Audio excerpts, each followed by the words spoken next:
All right, we are back with this special episode. A phenomenal gentleman that came highly recommended to me by the amazing Terry Carter at Moonlight Gathering. And we have, it's a True Otto, PhD. You go by Dr. True, and welcome, sir. It is a pleasure and honor to have you. Well, it's always my pleasure. And let me just correct you. There's no O at the OT. It's just OTT. That's okay. Just don't call me late for supper. That's what my wife says. Fair. Okay. Well, I personally, I've been working on that. I was born early, and my mom says I've been running late ever since. But I try to show up on time as best I can, and we've got her going here. And just to start off, we'll do a broad range of topics because you have been involved with monoatomics, with the Pentagon contract, and then with, I believe, at least a decade or couple decades of exploring the enigmas of the mounds and giants' bones recovered and artifacts and all sorts of things. Yes, like I said, I know enough to be dangerous, and I seem to have kept the deep state awake a little bit, for whatever that's worth. Yes. Oh, worth a lot. And no lies, Jack. This is a live stream. This is live and happening right now. And we will start off maybe with a bit of your history, as you are a PhD. And like I said, you had a contract at one point with the Pentagon. Well, I should say I did not have a personal contract. My mentor in DC, however, did, and he's now deceased, so we can talk about him all we like, probably. Dr. Melvin Laney, Laney, has had some very, very high-level contacts in the Pentagon. His home was right there off the Beltway in Alexandria, Virginia, and suffice it to say, this man had absolutely top high-level contacts in the Pentagon. So he's the one that initiated that and actually got the contract. So I was just an appendage to that. Just want to make that very clear. Okay. Very good. So yes, what happened? I needed, let's turn the clock back a little bit and tell you what led up to this contract, okay? Because history is part of understanding what is lies and what is pure baloney, okay? This is a story that probably would make a nice movie, and every part of it is absolutely true. Yet sometimes I look back myself and I kind of blink and say, did I really experience that? And yes, I have. So let me begin. Starting in 1987, so you turn the clock back to that time, I had what is now called hypokalemia. Hypo meaning low, kalemia, blood potassium. In fact, I was dangerously low in blood potassium to the point where I actually, in my business, walking across the carpet, I collapsed, and I remember just having my nose eat the carpet, and then I looked down on my body laying on the floor, and then I went extra dimensional. That's the best way to say it. Some people call it an NDE, near-death experience. I don't call it anything, but my memory of that day, 1987, is something I'll never forget. I did go into a different realm. I did go into a place of greenery, of harmony, of flowing water everywhere, literally. And I met people that or energies, I guess you could call them. They weren't really people, but intelligences that I had never known before. My grandfather, who passed away when my dad was 14, I met him. In fact, I'm given his first name Alma. I go by A True, but Alma was his name. I was named after him. I met him and had a nice interview with him. I remember looking into the water, the flowing river and streams, crystal clear, and seeing massive, what looked like either huge rainbow trout or steelhead or large salmon. But I was, being a fisherman at heart, I was anxious to find a fishing pole and go try and catch them. And my grandfather looked at me and he said, "Well, it's catch and release only here, and you have to go talk to him, the fellow on the hill." And I looked up, and here's this gentleman riding bareback on the most magnificent white stallion that I've ever seen. And I'm a horseman too. I trained horses at the time of this experience. I loved, absolutely had an affinity for horses of all kinds. And so I made my way to this horseman on the hill, and it I was focused on the horse because it was just absolutely the most gorgeous animal I've ever seen. Just absolutely flowing with perfect proportions. And again, the communications in this place was not like we're talking right now. It's, you just know when you look into their eyes, it's communication. They're just telling you, it's thought processes, if that makes sense. We Like weren't really, telekinesis. yeah, we weren't really speaking. We were just communicating. But the rider said, "You really like my horse?" And I said, "It's absolutely gorgeous." And then the rider dismounted, and to my amazement, the horse turned from a shining, almost blinding white to the opposite, dark, shining, black, shining in the most beautiful luster of a black horse could. And then, to my amazement, this horse began to change color. It went to a dark bay color, to a sorrel, to even to a gray color, and shimmering back and forth. I was just amazed. It was like horse of a different color, for want of a better expression. And I was amazed, and then I realized who I was speaking to, and it was the creator of the world, Yahshua Messiah, the Christ. I knew him. He does have marks, scars in his hands and in his feet. And I had an interview with him, a very powerful interview, because I was told that this was basically a sleep state, and that everybody that ever lived would be, goes into this state of existence. Our intelligences are eternal, and they're as unique as our fingerprints and our individual DNA. That's what is so amazing. All the billions and billions of individuals, human beings, Homo sapiens, whatever you want to call us, have a unique fingerprint and deoxynucleic acid DNA signature.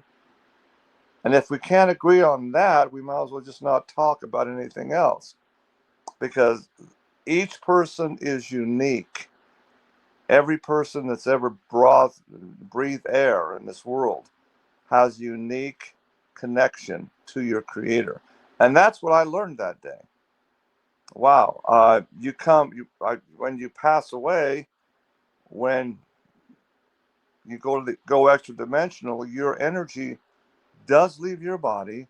Your soul energy, which is unique in its frequencies, goes to another dimension of time and space. Of that, I witness. I know, because I saw it and I was explained. It was explained to me. Now, that does not mean, however, that this intelligence will go to live with the Creator in a harmonious afterlife. And I've explained that the key to that is just simply not working for it, not trying to be the best person, but just developing a relationship with that Creator. That's what's key. It's not about religion. It's not about a dogma or a church priest or whatever telling you. No, it's relationship wise. He I explained to me. absolutely love that. Sorry, I just had to say I absolutely love that, and I fully relate that it's about creating your own sovereignty with our creator and creator consciousness and source, right? That's exactly what I was told, and I hadn't gotten that, and he let me know because I was missing that, and he let me know very clearly that where he would go in the upper, and there's multiple heavens, for want of a better word. The Bible talks about 7 heavens. I believe there's probably much more than that. I don't know for sure how many there are, but there is a place where he dwells, where this high intelligence of creation dwells. And he explained to me, because I had no relationship with him, that I would not be with him in the eternities. And then I felt something that I've never felt before. I have since, but before that time, there's something called love. It's an overpowering sensation of just acceptance of being one with him. And that's what we hear the script all the time. God is love. Well, yes. Christ, God, Father, Holy Spirit, it is love. And when you feel it, you can never explain it. It's beyond human words to actually give. So it's I can just tell you that it's an energy field and a sensation, a frequency that just engulfs you, and everything is okay. Everything is all right. And then I realized, well, if I can't be with him in that love, it's a terrible robbery. And I demanded, I said, that's just not fair that I just didn't have a chance to experience that and fully develop it. I passed away much too early. I was in my 20s. And I was like, I guess the best way to describe it, what I felt is like George Bailey in It's a Wonderful Life. I want to live again. I want to live again. No, I don't want to be robbed. And long story short, I woke up in the back of an ambulance with a sheet over my head. And the EMTs, which were friends of mine, actually, I knew them pretty well. I remember coming out of anesthesia. Stay with us, True. Stay with us now. Stay with us now. And they picked up my heartbeat where I was flatlined before. And they explained to me that I was flatlined for a good 50 minutes. And 50. yes, 50. It's in my medical record. Over Wow. 50 minutes.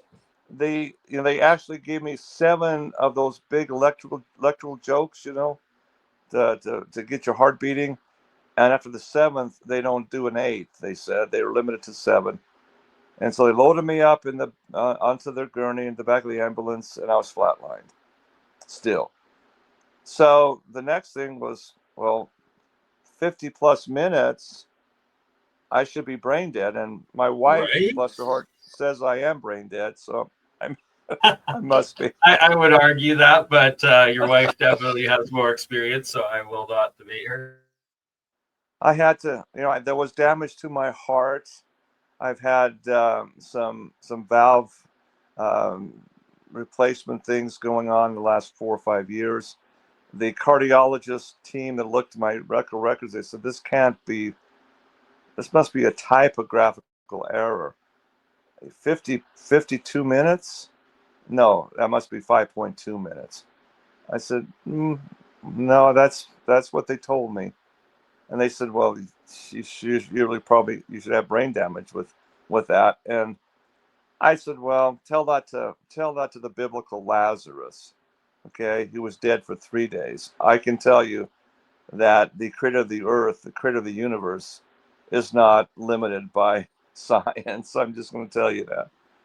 And he looked at me like, whatever, okay, well, let's go forward. So, did I have an NDE, near death experience? Absolutely, most positively. Do I talk about it to a lot of people? No, I really don't. In fact, this is probably the first podcast where I've actually, I don't know why I'm telling you this. Well, I appreciate you opening up, and well respected, sir. So this is the background of leading to the Pentagon contract, because at that point, when I came back to myself, they had the blood work up, and they said you have virtually no potassium in your bloodstream. So they immediately began an IV drip where it's not saline solution; it was more potassium. And man, did I have like, wow, I'm back. At this time, I could reverse dunk a basketball. I played collegiate basketball, and I thought I was in semi-pro athletic shape. I actually worked out with Pistol Pete Maravich and the Utah Jazz when they first moved to Utah. So I mean, wow. And by the way, Pistol Pete Maravich died of the same thing, hypokalemia. He just dropped dead after a workout. So it happens. It happens. And I was so fortunate, so blessed to get that IV drip in me, and I was like Superman, in the phone booth. I was ready to go. I'm good. Everything's fine. Um, the hospital didn't really want to release me because it just happened. But hey, I'm a businessman. I had a business ship to take care of. I have, $1 million business I was working, and I had to go take care of business. I needed a ride back because I rode to the hospital in an ambulance, and I wanted to get back. And so I called up a friend. He came and picked me up, and that's what happened to me. This was 1987. However, the potassium level still kept going down. The For whatever reason, I could not assimilate potassium in my food. They gave me horse pills, large pills of potassium. They did absolutely nothing to me. I ate bananas like King Kong to get the potassium. I couldn't absorb it. I had to go in regularly for a potassium drip, like every 30 days. And I didn't want to be like that the rest of my life. I just wondered why in the world my gut was not absorbing potassium, a critical electrolyte. And that search to find out why, to fix me, led me to Dr. Linus Pauling and my friend Dr. Melvin Laney in Washington, D.C. In fact, for the record, it was Dr. Melvin Laney who introduced me to Dr. Linus Pauling, two-time Nobel Prize winner, and the fellow who wrote the book on minerals. All right? So Dr. Laney and his referral to Dr. Pauling was intrigued with my ability to write, to express verbally thoughts, and he said, if you would like, I'm looking for someone to teach about the right form of mineral supplementation and the 21 essential minerals, not just potassium now. There's 21 minerals, 7 times 3, that Dr. Pauling explained are critical for the human body. Dr. Pauling said many, many times, you can trace every disease, every condition, ultimately to, quote, a mineral deficiency. Now, I graduated from the university in accounting and business administration. I had no idea about minerals and nutrition and physical anatomy of the human body. But Dr. Pauling was very adept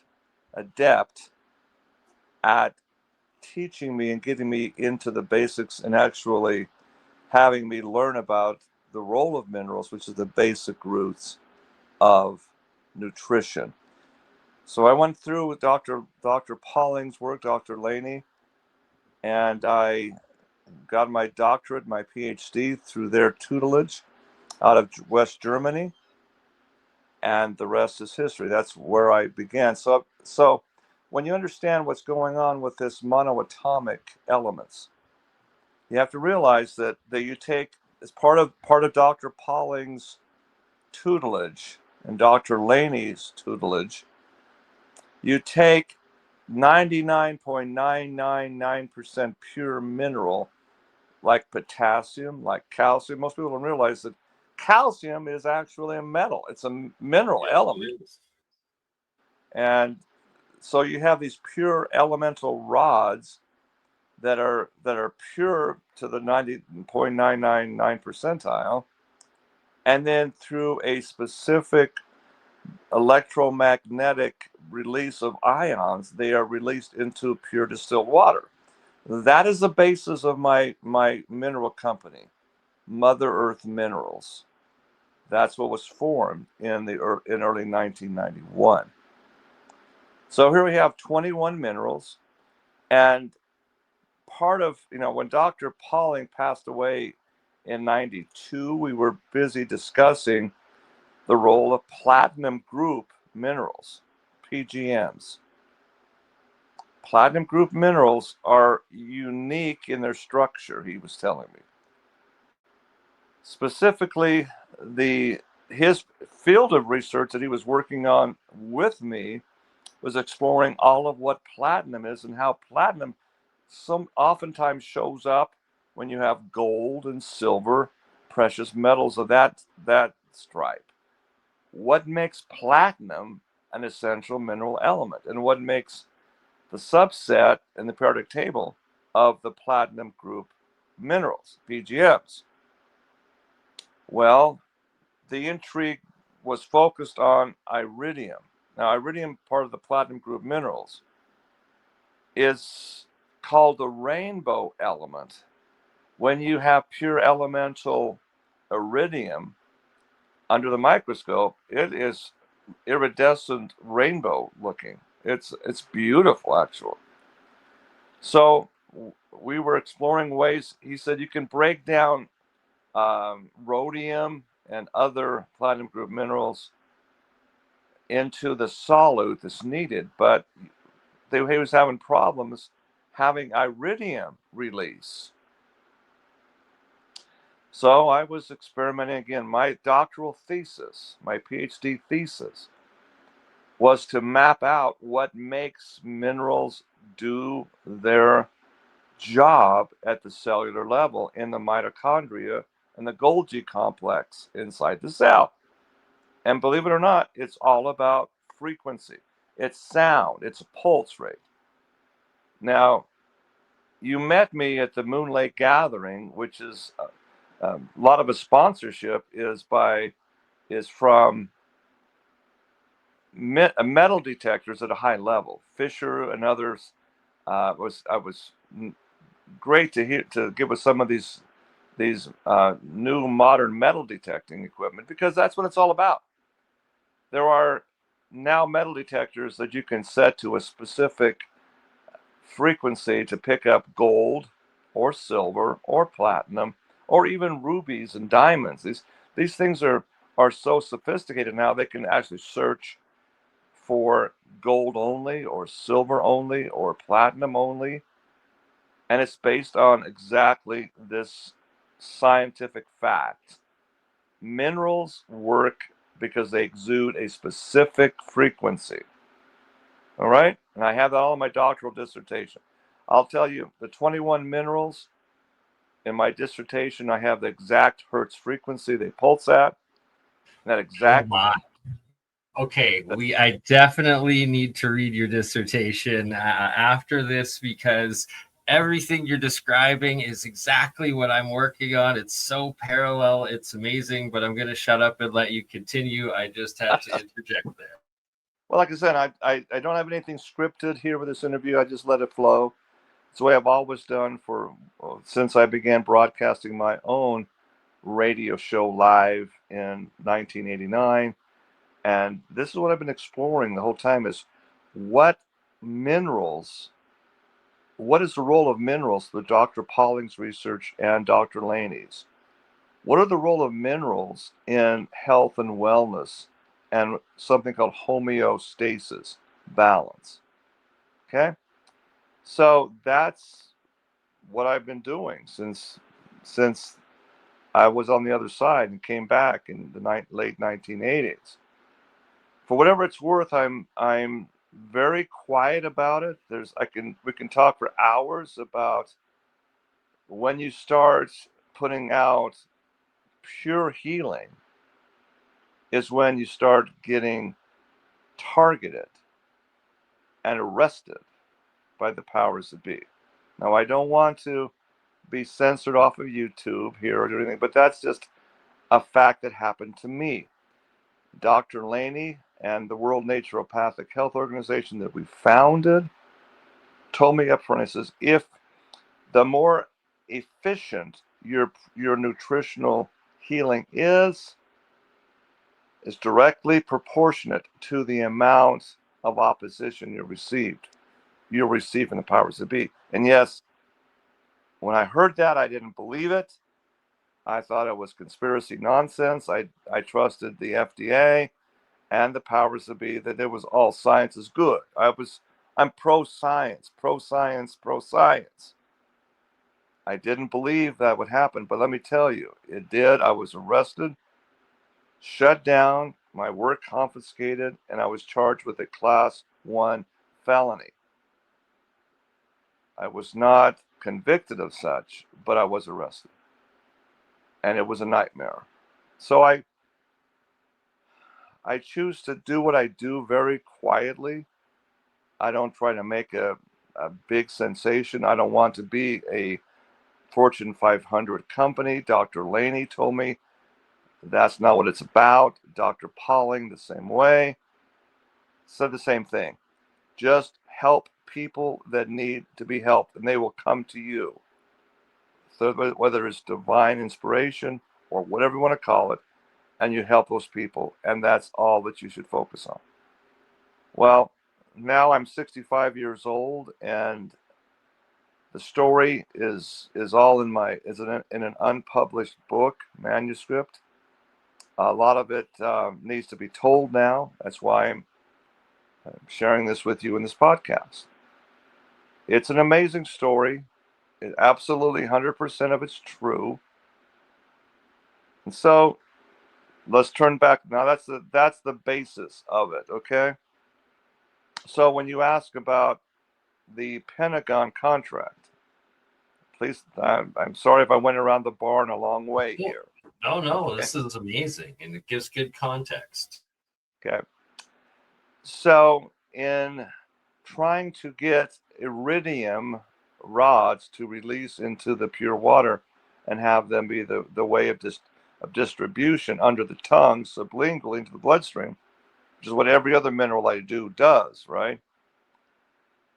Lo and behold, we tried different things, different alchemical processes, aqua regia, other things, and acids trying to get it, because iridium was like holding on to its stuff pretty jealously. It wasn't releasing the minerals, wasn't releasing its ions, its angstrom particles, angstrom-sized particles, 1/1000th of a micron, named for Johann Angstrom, the Swedish chemist. That's the key to this: angstrom-sized particles binding with hydrogen ions. Okay.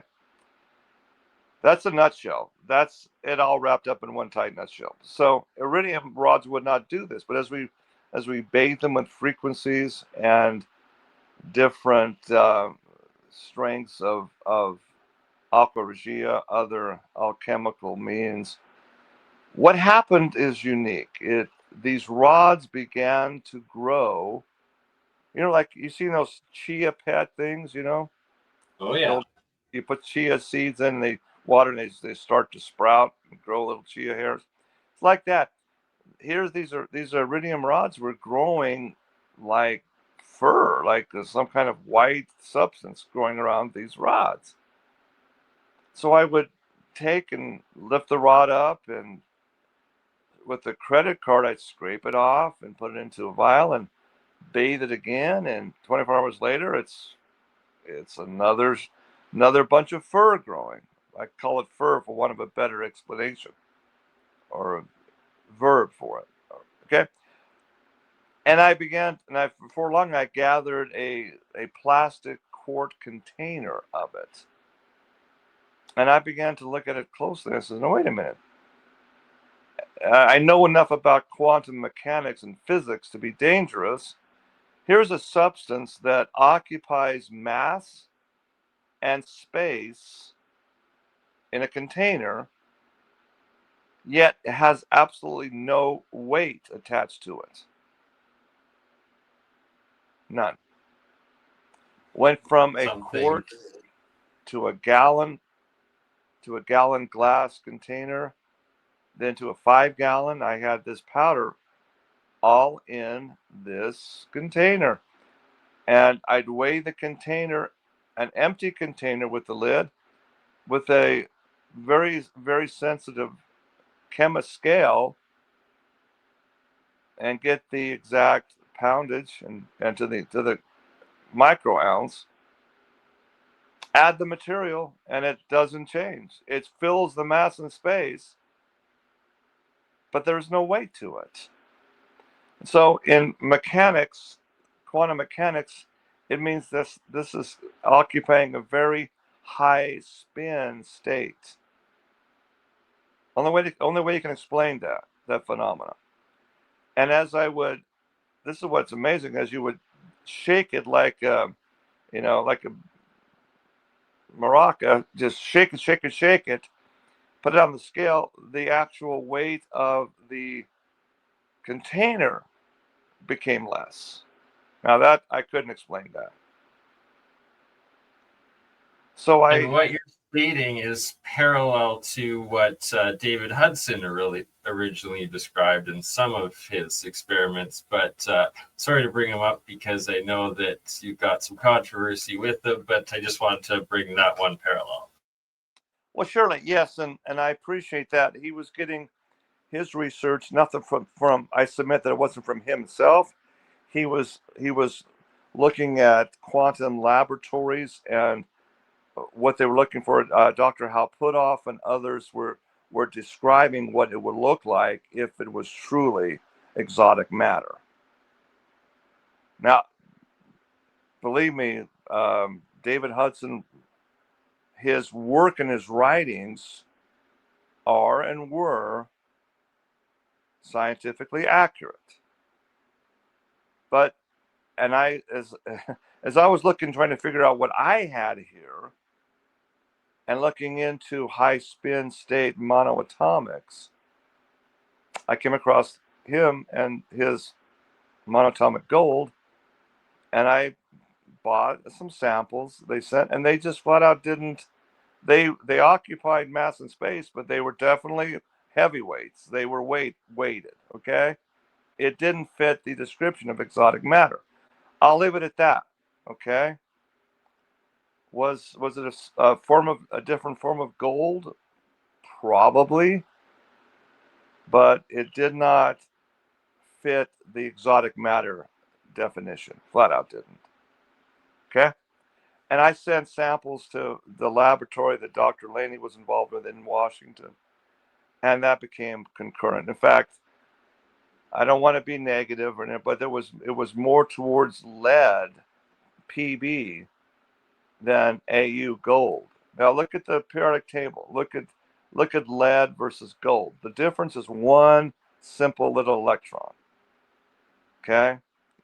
It should be easy, for the alchemists of old to take lead, which is, pretty common, alter that one electron, and ta-da, you have gold, AU. So I just wonder if that, and I can't speak for Mr. Hudson, but I would think he's trying to find the philosopher's stone and try to turn lead into gold. And I don't know. I think that's kind of what he was looking for. I'm just, again, that's my opinion. Not, I don't know if that's true or not. That's just my opinion. But I regress. We need to go and look at, so we have this weightless white powder. So I sent it off to Dr. Laney in Washington, D.C., and he did whatever high-level analysis he does. And he's the one that came back and said, oh my goodness, high-spin powder like this will heal wounds, will stop bleeding immediately. And he actually put it out for, this is not anecdotal, he actually has some controlled work in about 6-week period, where he applied it to known hemophiliacs, free bleeding individuals. It clotted their blood and stopped their free bleeding immediately. So then it began to do some animal testing. First of all, is it safe? Is it toxic if you give it to lab rats and solute in water? Will it kill them? Is it toxic? No. It wasn't. It was actually worked as it actually made their fur more luxurious. It was like a big nutrient to them. So then looking at it on incision wounds on a controlled double blind, rats healed up, like 10 times faster with this powder put on the wound than not. Then so from there it went into human testing, and this is all rapidly under the Pentagon, the War Department. Come on. They found that this would be amazing to impregnate into a bandage. And Dr. Laney actually had the name for it. He called it Achilles bandage. And that he would impregnate this with a bandage, slap it on a wound in a field dressing, stop the bleeding, and lives could be saved. Proving it was non-toxic and just rapidly heals wounds. So that's where the contract with the Pentagon came from. And right? it was Very noble cause of healing soldiers, and a very rational investment from the Pentagon of, hey, if you could actually achieve rapid healing, of course they would want to invest and manufacture that, right? Like, indeed, and that's the whole purpose of it. Dr. Laney had enough pull with Pentagon suppliers. It was a very lucrative contract. I'm a simple kind of guy, and when you throw around millions, that's pretty big for me. But no, we were talking about bees, hundreds of bees.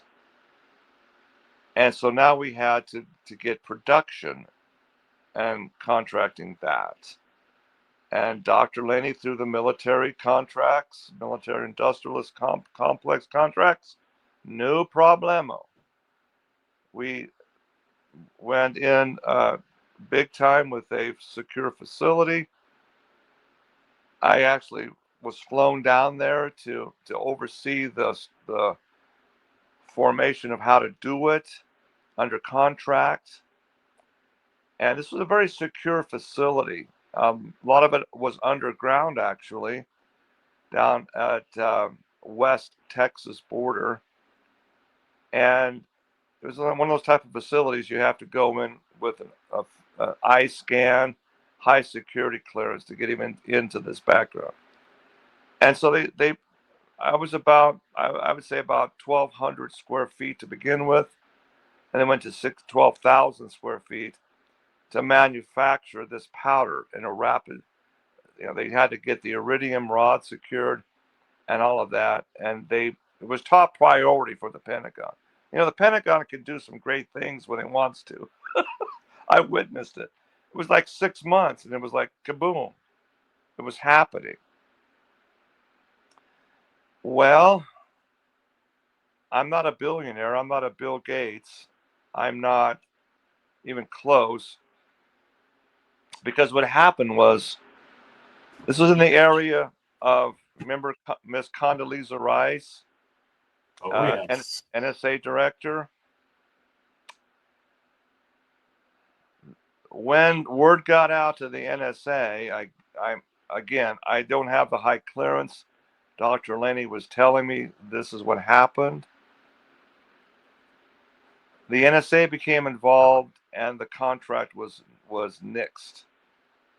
Long story short, I'm thinking, okay, I need to pay a down payment on my yacht. What happened?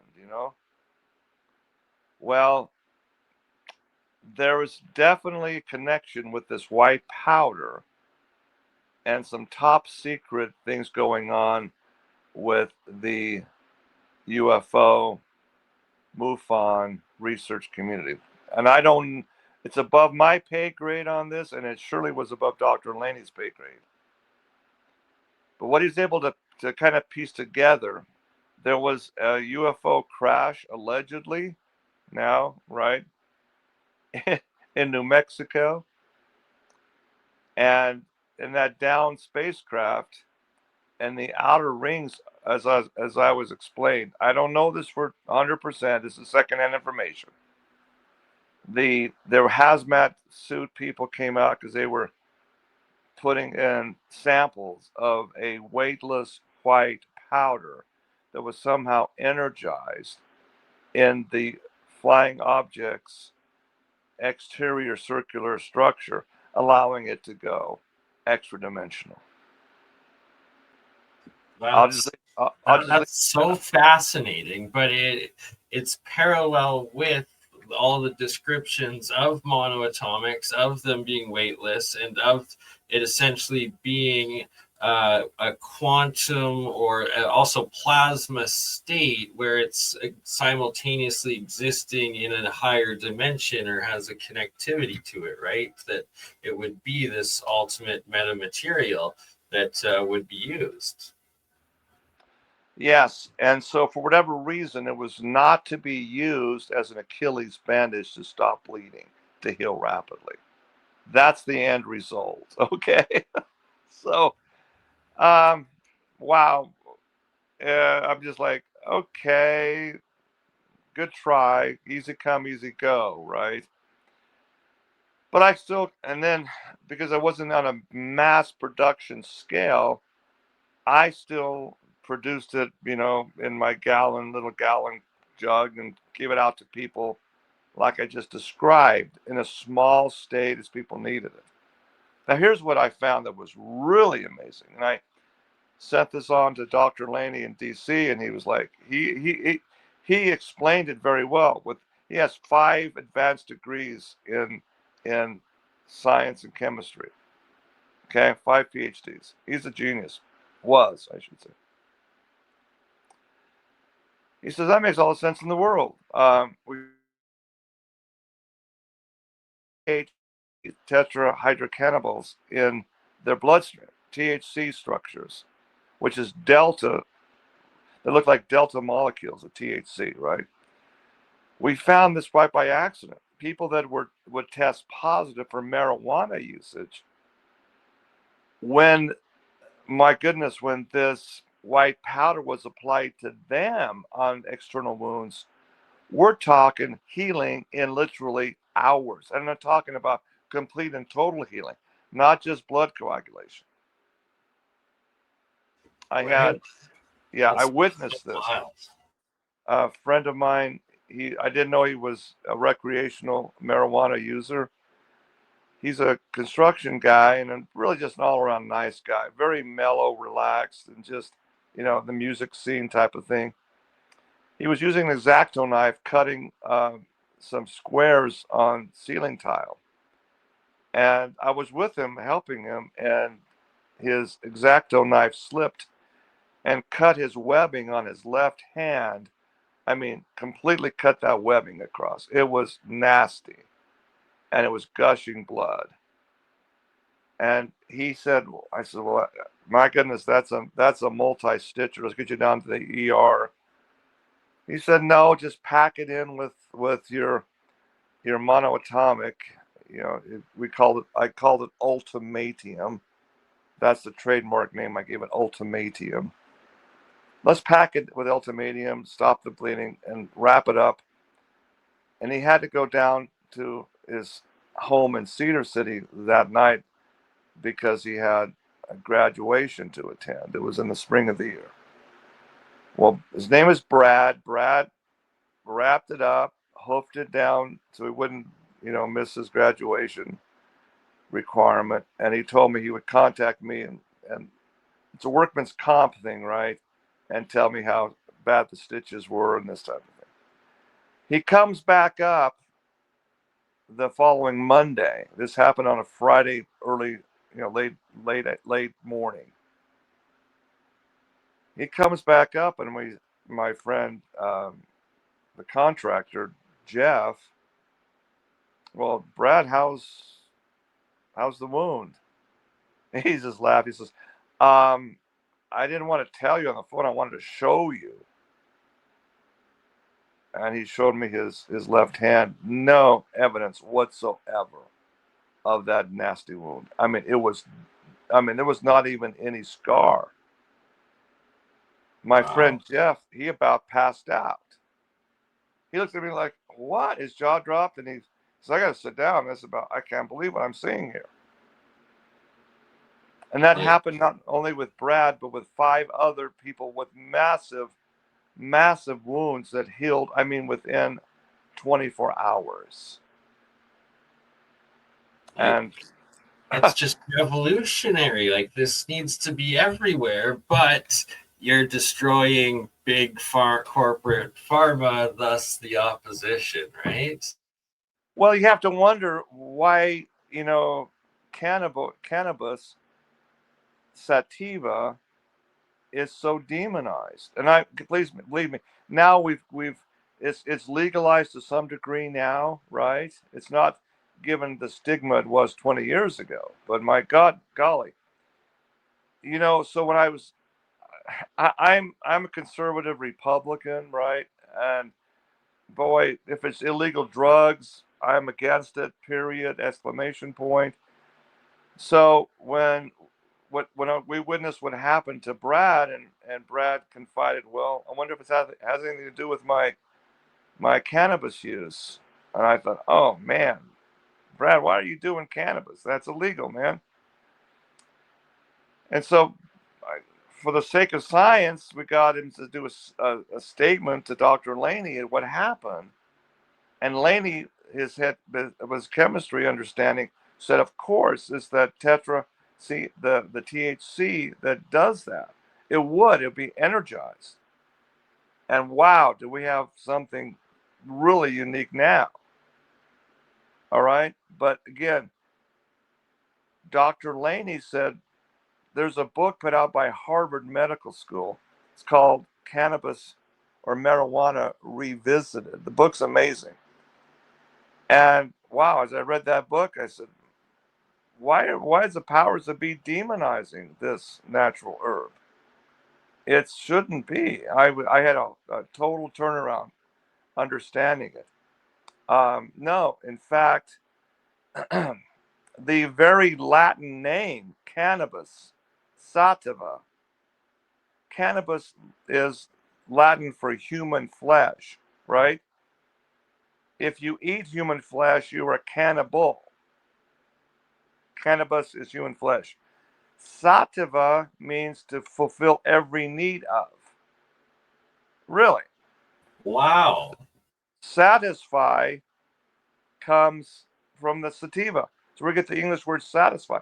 If you eat a full meal and your hunger is satisfied, everything's good, that's where satisfaction guaranteed comes from. Sativa. Cannabis sativa literally means fulfilling every need of human flesh. So when I see this, I start digging in and researching what in the world is happening. And then I began again. You've all heard of Henry Ford, the founder of Ford Motor Company, right? Of course. Do you know that Henry Ford was doing big inroads into hemp, also known as cannabis? Hemp. I that only he, do because you told me this at Moon Lake, but I'm going to let you yeah, tell the rest. Henry Ford, there in Dearborn, Michigan, planted hemp instead of corn. Okay, he was looking at alternative fuels also. Okay, met corn fuel, which we're doing a lot with today. Again, no, he actually check this out if you don't believe it, listeners. Henry Ford in Dearborn, Michigan, and his chemists they built an entire vehicle completely out of cannabis, out of hemp. I mean, we're talking about axles. We're talking about rubber for the tires. We're talking about engine blocks. I kid you not, completely out of cannabis. I should say hemp. Hemp fuel, biofuel. Have you ever heard this story before? Not to this degree, but like I have heard of how now they're currently using hemp in building materials, and it's making some of the strongest bricks and fabrics and all sorts of stuff, right? So it proves true. It was suppressed for over 100 years. Yes, and his this was his really far-reaching vision of what hemp can do because, as he explained he put out this in a book that I found, a research booklet that was been censored like crazy because again it goes back to DuPont and plastics and U.S. Steel and all of that big Fortune 500 companies now. But Henry Ford's prototype, he found that the hemp crops actually enrich the soil, and it was the So like fastest a growing legume. biomass that there is. That's Um, amazing. Imagine manufacturing a complete vehicle, an assembly line, and having it run on hemp biodiesel, biofuel. Holy mackerel. Yeah, What a that's what he better was doing. world it And would so be. oh wow. Now hemp can be completely free of THC. So hemp and hemp seeds, but a hemp seed and hemp seed oil is the richest base and nutrients your body can ever have. It's a fact.